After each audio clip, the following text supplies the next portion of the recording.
ऋषिकेश के निकट ढालवाला में 4 करोड़ 84 लाख रुपए की लागत से निर्मित तटबंध का कैबिनेट मंत्री सुबोध उनियाल ने लोकार्पण किया। तटबंध से बरसात में बाढ़ की समस्या से निजात मिलेगी और जंगली जानवरों के आवासीय क्षेत्र में प्रवेश पर रोक लगेगी। मंत्री ने कहा कि ये निर्माण क्षेत्रवासियों को बाढ़ और जंगली जानवरों से सुरक्षा प्रदान करेगा। तटबंध निर्माण में गुणवत्ता का विशेष ध्यान रखा गया है। क्षेत्रवासियों ने इस पहल के लिए मंत्री का आभार व्यक्त किया। हरिद्वार रोड है ऋषिकेश से लक्ष्मण झूला हरिद्वार रोड, उसमें चंद्रभागा पुल से और ढालवाला के इस पुल तक का पहला फेज था और ये दूसरा फेज आज एक कंप्लीट तैयार हुआ है। निश्चित रूप से जैसे आज का इस फेज की कीमत तो 4 करोड़ 84 लाख तकरीबन 5 करोड़ की है, लेकिन कुल मिलाकर के मैं समझता हूँ 15-16 करोड़ की है योजना ये माध्यम से, जहाँ एक और ये ढालवाला के बाढ़ सुरक्षा का काम करेगी, दूसरी ओर हाथी सुरक्षा का भी काम करेगी, क्योंकि इसमें जंगल से सटा होने के क्षेत्र के कारण यहाँ हाथी काफ़ी आया करते थे, तो हाथियों से भी सुरक्षा होगी और लोगों को स्वास्थ्य के लिए बेरोक टोक होकर घूमने का अवसर भी मिलेगा। महानगर काशीपुर में एसपी सिटी कार्यालय में वरिष्ठ पुलिस अधीक्षक मणिकांत मिश्रा ने महीने में हर मंगलवार की तरह जनता दरबार में लोगों की समस्याएं सुनी। जनपद पुलिस ने अलग अलग जगहों से चोरी किए गए मोबाइल बरामद किए। पुलिस द्वारा 225 चोरी के मोबाइल बरामद किए गए, जिनकी अनुमानित कीमत 32 लाख रुपए बताई जा रही है। लोगों को देकर उनकी खुशी लौटाई। मोबाइल मिलने के बाद लोगों के चेहरे पर मुस्कान खिली रही। पुलिस की सराहनीय कार्य से जनता में खुशी बनी हुई है।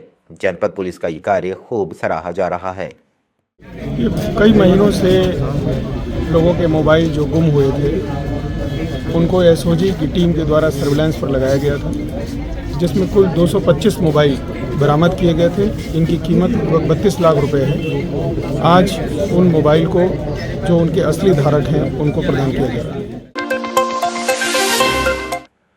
कांग्रेस पार्टी ने बांग्लादेश में हिंदुओं पर बढ़ती हिंसा के विरोध में देहरादून में एशले हॉल चौक पर प्रदर्शन किया और केंद्र सरकार का पुतला दहन किया। प्रदेश अध्यक्ष करण महारा के नेतृत्व में कांग्रेसियों ने बांग्लादेश पर अंतर्राष्ट्रीय दबाव बनाने की मांग की।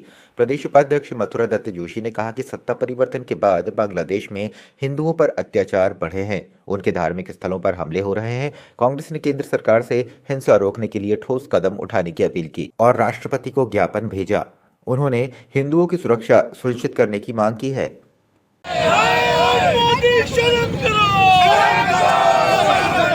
शर्म नहीं तो डूब मरो।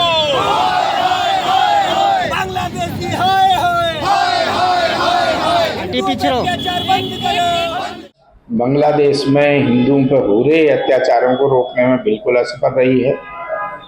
सरकार विफल रही है। सरकार वहां पर अल्पसंख्यकों के हिंदुओं के हितों को सुरक्षित नहीं रख पा रही है।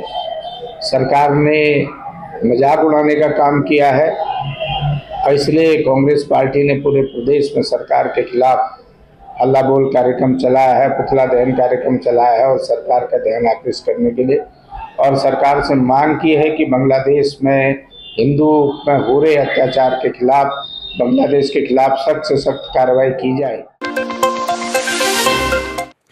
सूबे के उच्च हिमालयी क्षेत्रों में सोमवार 9 दिसंबर को वेस्टर्न डिस्टर्बेंस के चलते हुई बर्फबारी के बाद आज मौसम खुशगवार हो चला है।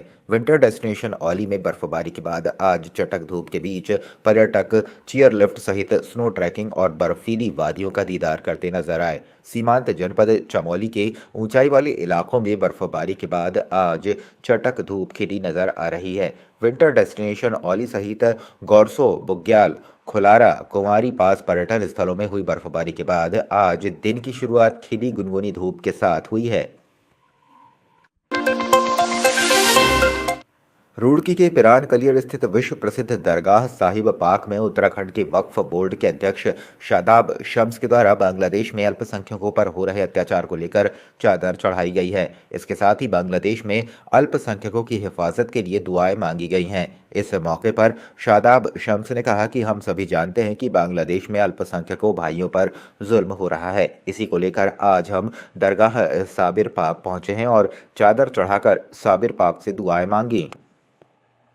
और हम सब जानते हैं कि बांग्लादेश के अंदर जिस तरह से वहाँ की माइनॉरिटीज़ के ऊपर, वहाँ के अल्पसंख्यक समाज के ऊपर, खासकर हिंदू भाइयों की, बहन बेटियों के ऊपर जो जुल्म हो रहा है मजहबी एतबार से, हम उसके लिए यहाँ हाजिर हुए थे कि उनकी अल्लाह पाक उनकी हिफाजत फरमाए। और ये वली का दरबार है, वली के दरबार में मांगी गई दुआएं कभी खाली नहीं जाती। तो हम तो कमज़ोर हैं, तो इसलिए हमने कहा हम कमज़ोर हैं, हम यहाँ आके कम से कम दुआएं मांग सके। और तमाम मुस्लिम उलमाओं के साथ आज यहाँ दुआएं हुई हैं।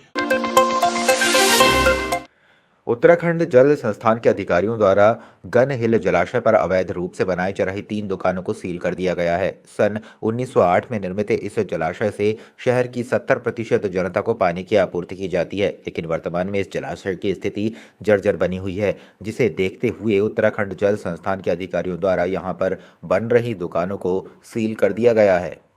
जो गनील जलाशय है, गनील जलाशय के ब्रिटिश काल टाइम से यहाँ पे मसूरी की 70% जनसंख्या को पानी दिया जाता है। तो ये 1908 के टाइम से बने हुए हैं। तो उसमें अभी क्या है कि कुछ समय कल हमें एक सूचना प्राप्त हुई थी जिसमें ये पता चला है कि यहाँ पे अवैध रूप से दुकानों का निर्माण किया जा रहा है। तो उस पर ही हमने कार्रवाई करी है। आज हमारी टीम, कल सूचना प्राप्त हुई तो आज जल संस्थान की टीम, पूरी टीम द्वारा इन दुकानों को सीज कर दिया गया है।